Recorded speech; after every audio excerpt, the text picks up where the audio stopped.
Lots going on as usual. Today's Tuesday, April 22nd, 2025. Only a few days out from the election, 6 days out, right? 28th is the election, and that's wild. It's very fast. We're within a week. And Pierre Poilievre hasn't released his whole platform yet. It's supposed to be coming out today, he says. We'll see. We'll see if it comes out, and we'll see why he's waited to the last minute to release it. Hospital wait times in Canada in weeks, 1993 versus 2024. And it's pretty wild. Like, the difference is pretty incredible. There's a stark difference. 80 weeks, 2024. You didn't see that in 1993 anywhere in the country.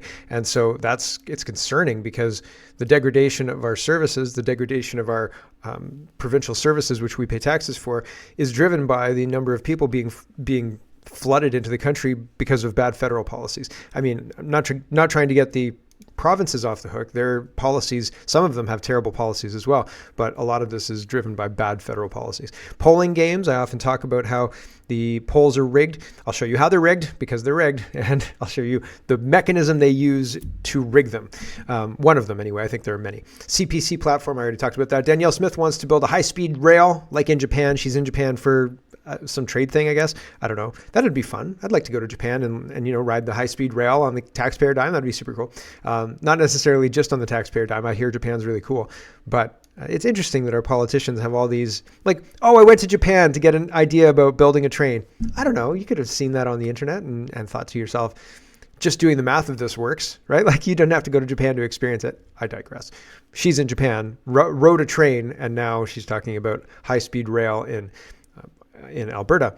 And like, what kind of snow load can a high-speed rail network take? Do you have to have an enclosed rail line or what? Anyway, I digress. There's a lot of questions, and it's interesting, but at the same time, I feel like we're not putting all of our effort into actually increasing our technology or moving forward in any real way. We're putting a lot of effort into gender ideology. We're putting a lot of effort into elbows up. We're putting a lot of effort into propaganda, but we're not putting a lot of effort and investing in ourselves. And that's noticeable, period. It's noticeable. Anyway, there's lots to get to. Let's get to it. First, we have to start with this humanoid robot dog with guns on its shoulders. So yeah, it's in China and they're using it for farming, but I saw this thing and I thought it's got Gatling guns on its shoulders. Like, this is a nightmare of a Marvel thing, right? Like, it's just walking around. Oh, it's like 4 feet tall maybe. And it's got it's spraying some kind of fog, insecticide or something like that into plants. And I don't know, does that make it better? Does that make it more comfortable? It makes it worse for me. Like, they could load that thing with anything. They put whatever smoke they want and then terrorize a neighborhood with this tiny little 4-foot robot, right? Like, yowza, wild. And it's already in action in China because, hey, why not, right? They can build these things and mass produce them. And it just concerns me because it won't be too long before it's not just robot dogs that are patrolling the parks. It'll be these little robot things. Elon Musk, let's talk about an invasion. We've got to start kind of international. I think this stuff applies and maps to Canada, and being aware of it inoculates us or gives us eyes to see it anyway when people do reporting in Canada. Elon Musk says infiltration of the judiciary throughout the West is the greatest long con of the left. So Donald Trump is talking about how Joe Biden can bring in as many illegal people that he wants, completely unvetted. But if Donald Trump wants to deport any of them, he has to go through a long legal battle. He says this is upside down. This is inverted. This is not the intention of the law. And he says, how can Joe Biden let in millions of criminals into our country, totally unchecked and unvetted, with no legal authority to do so? Yet I, in order to make up for this assault to our nation, am expected to go through a lengthy legal process separately for each and every criminal alien. As usual, two different standards, only leading to complete and total destruction of the United States. Make America great again. And yeah, the resources needed to do deportations are massive compared to the resources needed for just bringing everybody in. And if you try, they try and ruin you. And it's really, really interesting to watch. Here is Mario. He says, Trump says the system is rigged, legal double standard on immigration. Trump argues he's being prosecuted for doing what his predecessor refused to do, enforce immigration law. How can Biden let millions of criminals into our country totally unchecked. So it's just the tweet again. Trump's comments come as ongoing legal battles tied to his immigration policies rage on, including lawsuits over mass deportations efforts and the reactivation of controversial border programs. Elon Musk echoed Trump's outrage. Infiltration of the judiciary of the West throughout the West is the greatest long con of the left. For Trump, the fight is about more than the border. It's about fairness and who gets held accountable under American law. Yeah, and so it is interesting because Trump can't enforce the laws as written, and in fact is facing huge pushback for trying, and bringing people illegally didn't face any pushback at all, and that's really, really interesting. And again, how many illegals does Canada get a week? How many illegals does Canada get a month? And we're fiscally responsible for them. We're economically responsible for them. We put them up in hotels. We drive them to safe injection sites. We put them up in hotels. That's enough. How many in the Niagara region at this point in time, right? It's wild. And so if we tried to stop it, it would be very, very difficult. We'd face headwinds. Donald says gang member illegally in the United States staying at a judge's home. So this is a huge, the Garcia guy who was deported by Trump now has high-ranking Democrats going down to visit him in El Salvador. I think it's El Salvador. Maybe it's not. Anyway, visit him in his country. I think it is. And they keep going to visit him, and there's all these memes with Democrats dancing with MS-13 gang members. This guy was a bad dude. Like, he was a bad guy. There were all sorts of court decisions against him and all sorts of stuff. And he's he shouldn't be in the United States. He doesn't have a right to be in the United States, but the Democrats are acting as if he does. So that's a big deal. All of this stuff. And basically Donald's saying, this is happening in Canada, here's how. But the cherry on top for the stuff happening in the United States is a New Mexico Democrat judge resigns after ICE arrests an alleged gang member in his house. And one of the articles I read yesterday said, yes, homosexual stuff is suspected. There's a picture of him, the bottom left here, with a drink beside his gang member buddy, I guess, gang member friend. So very, very interesting. So how many judges are compromised? Though this judge is compromised this way, not everybody is compromised by gay sex, right? Not everybody is compromised that way. They find what you like, they give you what you like, they take pictures of it, and then they say, now you're going to let in all these gang members until you get caught. And then when he gets caught, they've got 10 more, right? Like, they've got a bunch compromised, okay? And Donald says, gang member illegally in the U.S. staying at a judge's home. Sounds like Canada. You should read retired RCMP Inspector William M's July 19, 2017 sworn affidavit detailing Canadian judges, court staff, and lawyers taking bribes. During the course of my employment with the RCMP while working undercover or in handling criminal informants, I became tasked with knowledge and evidence of payoffs, bribery, and case fixing that included judges, lawyers, and court registry staff in various parts of Canada. So yes, it happens. It happens much more broadly than you think. Right? Scary stuff. It's absolutely crazy. So let's talk election, and we've got lots of election stuff. A little less than there has been, but the Liberals are really, it's interesting because it seems like all of the news I have of the Liberals is bad. All of the stuff that I have to say about them is bad, and yet the poll numbers keep going up. The poll numbers keep looking tighter for the Liberals. I don't know. It's interesting. As we get closer, the Liberals look more and more likely, and people are saying, oh, they're in minority territory now. Just wait. It's pretty wild. I think they're going to steal the election. I think when they steal the election, they're going to say it was the boomers who did it.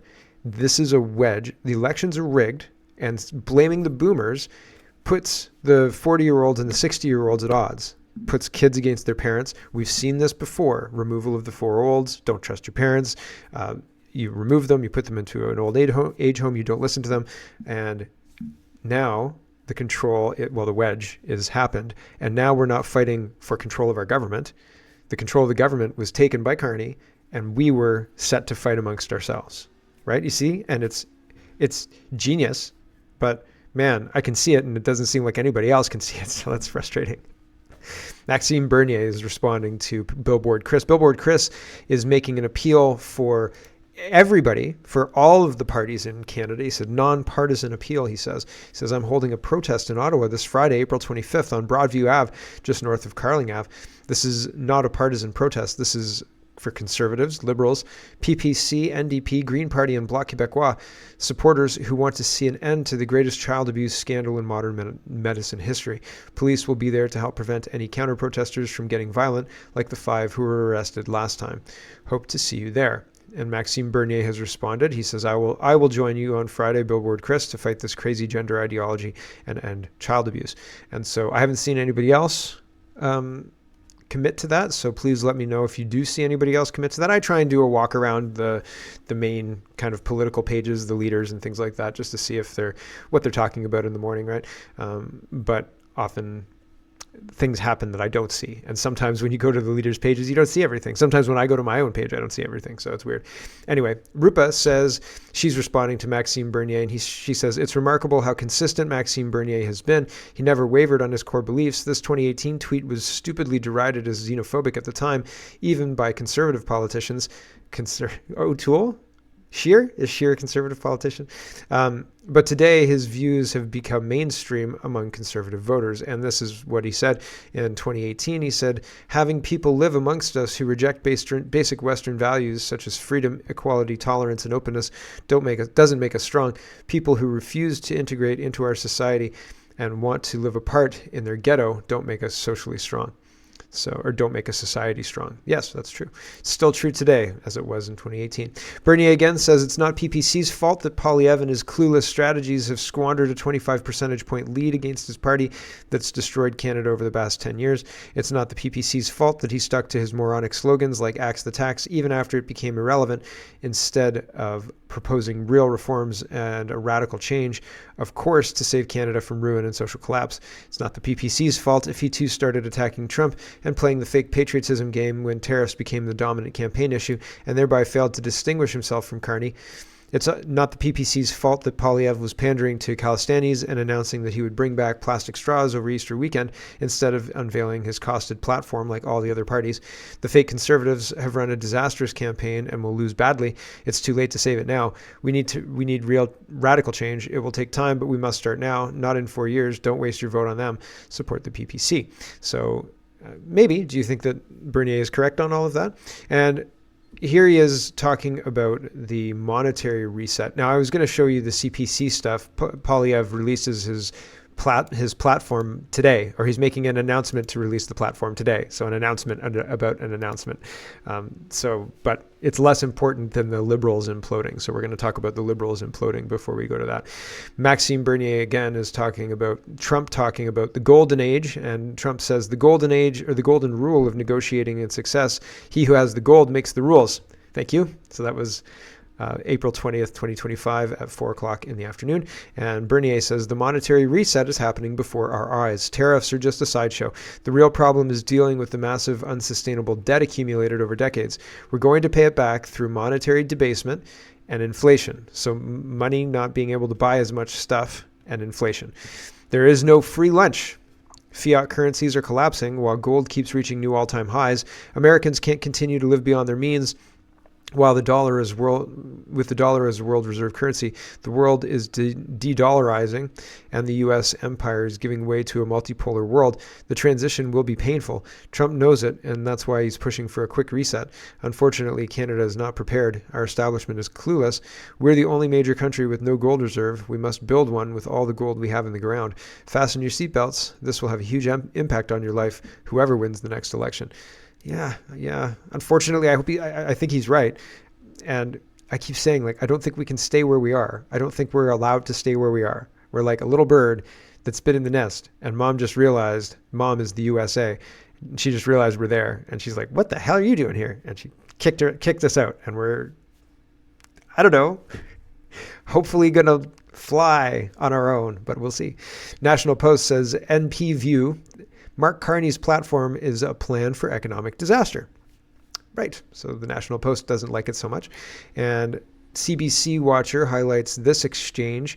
And this woman says, I thought we were going to have some, sane fiscal policies from the two-time central banker. Turns out no. So that's weird. Here we go. They have set forward a plan for continuity rather than change. Yeah, Rudyard and I were talking about this before we went live. I was also shocked. Like, I thought, I think that there's a lot of continuity between the Trudeau crowd and the Carney crowd and each of their approaches to the world. But I thought at a minimum, the Carney platform and messaging would sort of continue to pay lip service to this idea that, like, we got some big things wrong, we probably taxed people too much, we spent too much, we've got to revert to a sort of like soft center-left centrist approach. And that is just not what you see in the platform at all. Like, the platform, if anything, is a unapologetic doubling down on that approach. And I think that speaks to the genuinely held views of the people who, so Mark Carney himself, first of all, and the people around him, whether it's Catherine McKenna or Jerry Butts, some of those early Trudeau stage liberals. I think this really represents like their worldview, and it shouldn't seem inconsistent for Mark Carney, a guy who said, I'm going to spend a bunch of my time now that I've become wealthy convincing global elites that climate should take priority over the kind of resource projects that many think Canada should have been pursuing over the last decade. So none of that should be surprising. I mean, these are people who will insist that as long as debt is cheap and our debt to GDP ratio isn't too bad, we should have an activist government. We should push the limits of our ability to spend in order to help people like that. They think that is the role of government. And so I think I'm saying to myself, maybe I was a bit silly for being surprised. Maybe I shouldn't have been surprised. To your actual question, though, Sean, will Canadians now say, wait a minute, like I thought I was voting for a centrist technocrat. This part's weird. The election day is not for another 10 days or whatever. We've had some early voting, but the early voting people should know what Carney was. And I mean, it's interesting. I think that it's interesting as well that she says, I shouldn't have been surprised, like, more fool me. And I feel like that too. Not that I was expecting anything different, but I shouldn't be surprised that Carney is exactly what I thought he was going to be. Cat Canada says, there's no reference to ever balancing the budget, and you're abandoning the fiscal anchor of keeping the deficit below 1% of GDP. Carney pivots on this. He doesn't answer it. He says it is going to be balanced, but he doesn't tell us how it's going to be balanced. And then he carries on, and I can't remember what the second thing is, but he uses this, that's the first thing, a lot. And it's not personable. It's not very nice, right? And people it's off-putting. It's very off-putting. But he's an off-putting guy. Here we go. And then a question about your platform and the bottom line. So under Jean Chrétien and Paul Martin, the Liberal Party took a lot of pride in focusing on balancing the budget, and when they balanced keeping it there. I think a lot of people were kind of hoping that your leadership would mark a return to that focus for the party. That doesn't seem to be the case in the platform. There's no reference to ever balancing the budget, and you are suggesting you will walk away from the fiscal anchor that the government stated just as recently as December, which was to keep the deficit below 1% of GDP. So what do you say to Liberals and Canadians who are disappointed to see that direction? Well, this is a fundamentally different approach. This is an entirely new government. It's a fundamentally different approach. Okay, first thing. It is an approach that does two things. First, it gets government spending under control. So if you go back to the previous... Everybody who's looked at this has said this is basically a continuation of Trudeau's policies. It was written for Trudeau. Carney just assumed it when he walked in as leader. And it doesn't balance spending. It doesn't restrain spending. He says 9%, 2%, and he says, that's an obvious big difference. But he's spending more. Like, he's spending more. He's just putting things in different buckets. He is saying this spending is an investment in our definitely not swampland in Arizona oceanfront property, right? And so we're being fleeced. He's trying to convince us that his spending is not really spending. It's an investment that's going to return dividends. But that was the same argument that Chrystia Freeland had for the Asian investment or the Asia infrastructure market. Every $1 returns $5 Canadian. It's so unhinged, they may as well say $30. Every $1 that we spend, that we invest, it's not spending, it's investing, is $30 that we're going to make. Bullshit.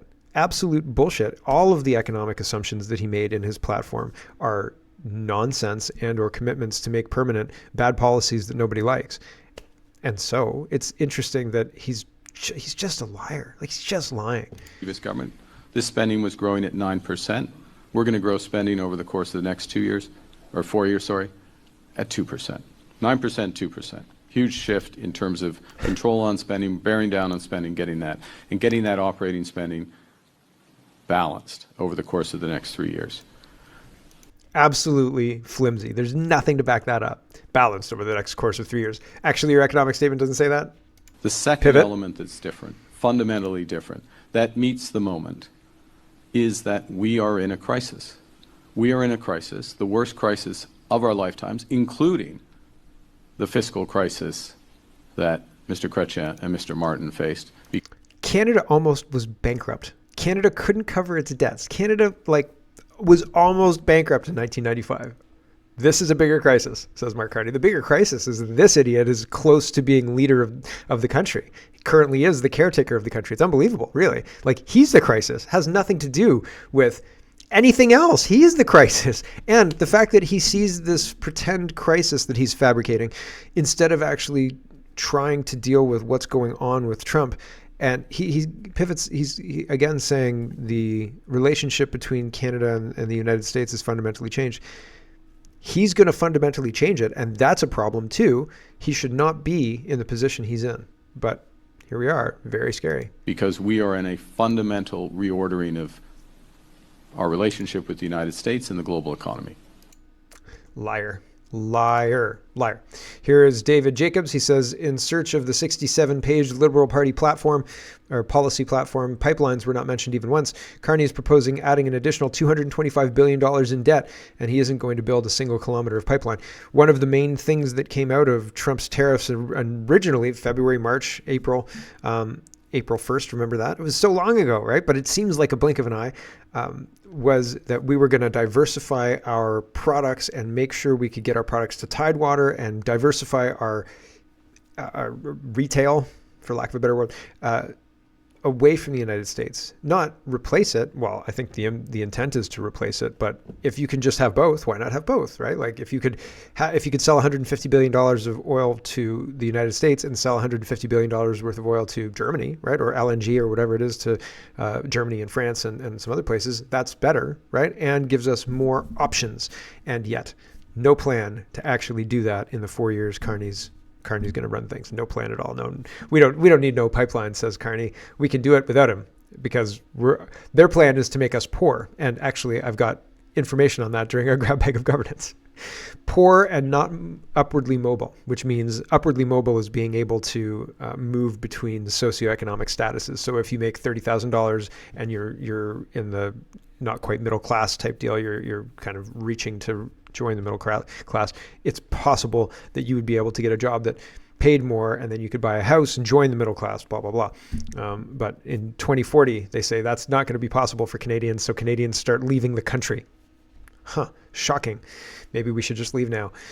No says, question, you've accused Poilievre of wanting to use the notwithstanding clause to go after the right to abortion. Carney says, yes. Mr. Poilievre explicitly said that he wouldn't do that. So why this accusation today? Carney says it's not an accusation, it's a fact, and he wants to ignore the Constitution of our country. This is all in French, but I want you to hear it anyway because his cadence matters. This is the second part. He says it's not. He says it's a fact, not a. What did I say? Not an accusation. Fact. So here we go. Carney making claims in French that are not true. So Carney is lying again, as usual. Here we go. Maybe my computer's complaining this morning again. I might need to get a new computer. Crazy.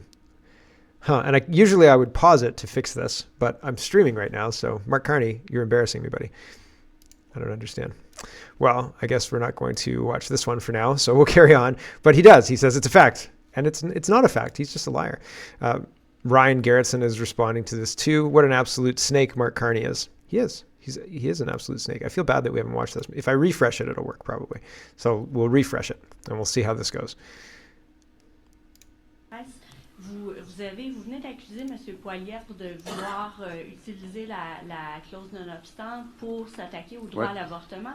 Mais M. Poilievre a explicitement dit qu'il ne le ferait pas. Donc, pourquoi cette accusation? Oui, c'est une accusation, mais ce n'est pas une accusation, c'est un fait. C'est un fait. Il veut ignorer la Constitution de notre pays. Right? He wants to ignore the Constitution of our country. Right? It's not an accusation, it's a fact. That's slander? He is just lying. And yeah, Ryan calls him a snake. Here is a couple other people talking about Mark Carney, and they talk about how they'd never vote for Mark Carney because he's a snake. Here we go. About him. Tell us about his background. Well, I can give you a little background on him, Liz. And I could tell you he has 3 different passports, one in the UK, one in Ireland, and one in Canada, and didn't live in Canada for the past 10 years. Now, he's trying to sell to Canadians that he grew up out west, but he won't run in the riding where he grew up because anybody knew him, wouldn't touch him with a 10-foot pole. Why? The reality, Why, Peter? well, the issue being is Wayne and I are from the same generation, right? We grew up in the 70s, 80s, and 90s. And the issue is that we realized that most of the destruction that happened within the economy of Canada was orchestrated behind the scenes by bankers. And here we have a guy who was the head of the Bank of Canada, was involved in selling off all of Canada's gold reserves. And then at the same time, he's been one of the chief political advisors for the failed, what we call the lost decade in Canada. And he's been a chief political advisor of the Trudeau Liberals for the last 6 years. So basically every policy that was brought in that destroyed our economy, from mass immigration to banking to everything that they touched that turned upside down. Mark Carney is the guy behind the scenes whispering in the prime minister's ear saying, here's what we need to do. And virtually everything he's touched to date has, it's turned to crap. It just has. Well, so for everybody except Brookfield. For everybody except Brookfield, says Wayne. Yeah. So pretty interesting. There are people pushing back. Ryan Gerritsen says, I'm pretty sure the media and liberal politicians have done more harm to boomers than Trump ever has. I wonder if they'll ever come to that realization. I don't know. Raw and Unfiltered is talking about the gas price, and his argument is, he's frustrated, but his argument is essentially, when the gas prices were first switched over from a carbon tax, consumer carbon tax, they were switched over to an industrial carbon tax. And the gas prices that we're seeing now in the 130s, that's the gas price that it's going to kind of sit at because of the industrial carbon price that is set currently. And the bump that we saw, the drop down to 115, was the removal of the consumer carbon tax, and that gas glut that didn't have any taxes on it got used up. And then as the policy was changed to the industrial carbon tax, now we're seeing that bump back up to the gas. And he says that he's showing it in these images here, but I was trying to see like the before and the after, and I don't have a slide that I can show you and say this is the one from before and this is the one from after, and yes, that's exactly what it is. I was saying previously, earlier this month, that if I knew what the details were about the consumer carbon tax vis-a-vis the industrial carbon tax, I'd update you. And so this is the most I've seen it talked about in the last month. And this guy's making the argument that the prices we see now are because the consumer carbon tax is off, but the industrial one is now on, and the gas has worked its way through, and that's what we're seeing there now. The price is including the industrial carbon tax, and it's going to go up. And I think that that's probably accurate. But again, I don't have that silver bullet, right? I don't have that one piece of information that I've usually got that I can say, see, here it is right there.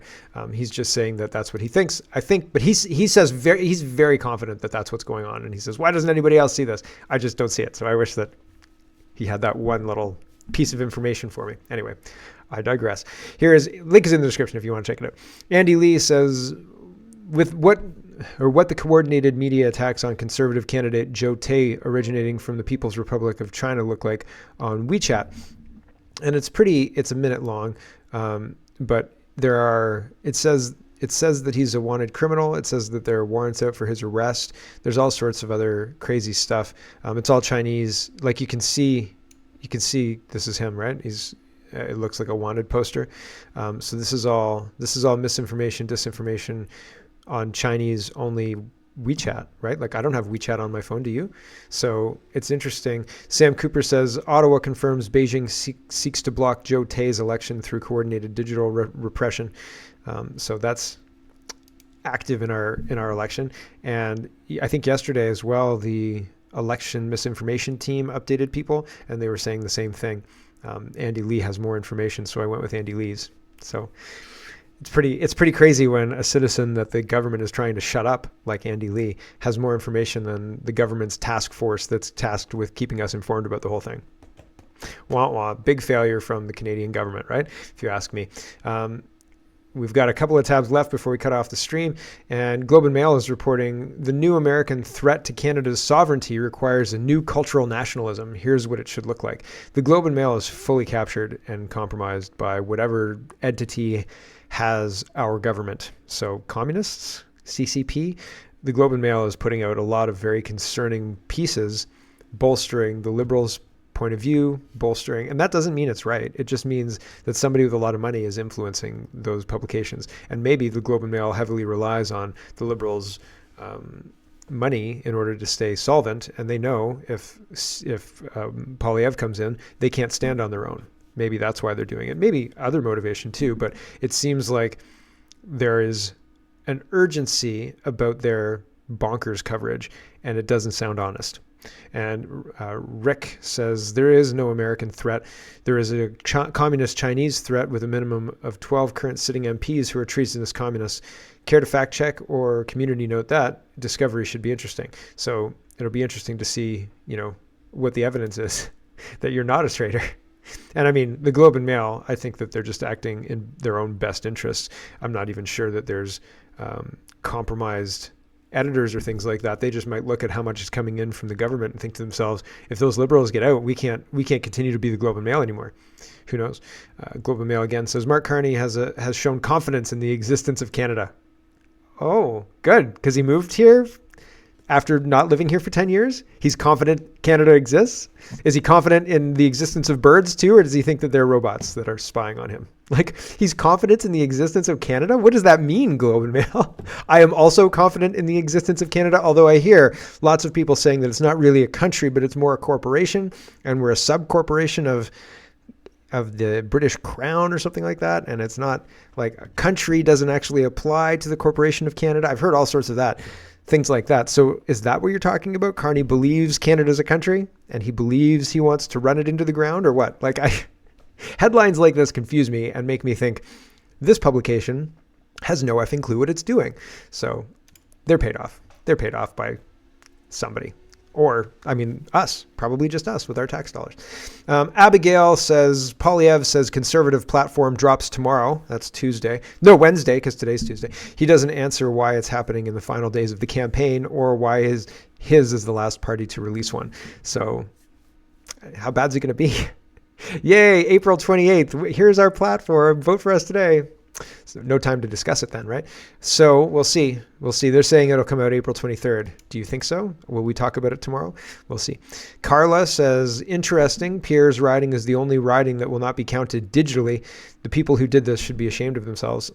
I think that all ridings should be hand counted. I didn't have to put my ballot into a Dominion machine yesterday. I don't know where the ballots are counted, if they're counted by hand somewhere or if they're counted by Dominion machines. This guy says, or Carla says, that ballots are being counted digitally, but Pierre's can't because it's so long. And so I don't know. Oh, here's a note. Federal election ballots in Canada are always hand counted in every riding.